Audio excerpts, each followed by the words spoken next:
Сәлеметсіздер ме? Мен Егіндікөл ауданы Ұзынкөл жалпы орта білім беретін мектебінің 10-шы А сынып оқушысы Ергеш Хавса.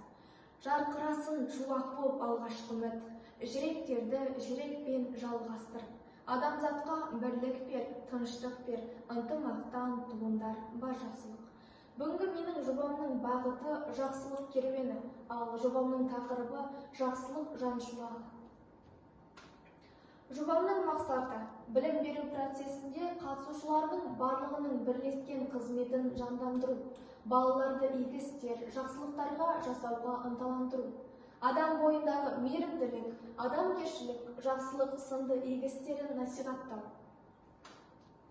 Ал менің жобамның міндеті құндылықтарды адамзат бойына кең ауқымды сіңіре отырып, қарттық шақтың қамқорлықты қажет ететінін түсіндіру. Жас жеткіншектерді мейірімді, адал және қайырымды болуға тәрбиелеу. Оқушылардың бойына әлсіз топтағы адамдарды сыйлап, құрметтеу, жақсылық жасауға әрдайым даяр болуға, іскерліктерге дамыту.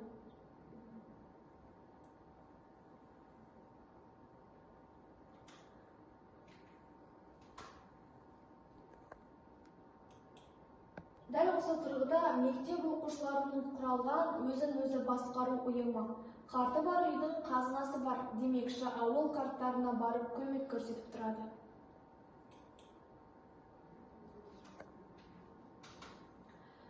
Дәл осы тұрғыда мектеп оқушыларынан құралған ерікті оқушылар тобы еңбек ардагері Наталья Николаевнаның үйіне барып көмек көрсетіп, әңгімесін тыңдап қайтты.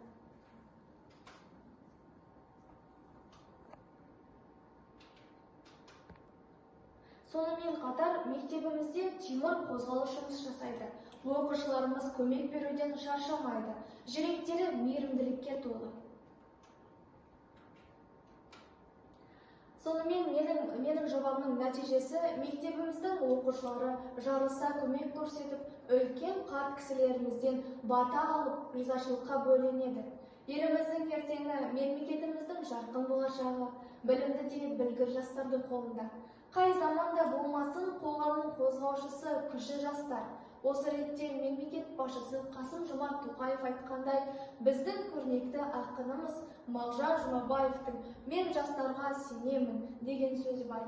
Еліміздің болашағы жастардың қолында дегені сөз мемлекет пен ұлт болашағы, жастар болашағымен тікелей байланысты екендігін айқындайды.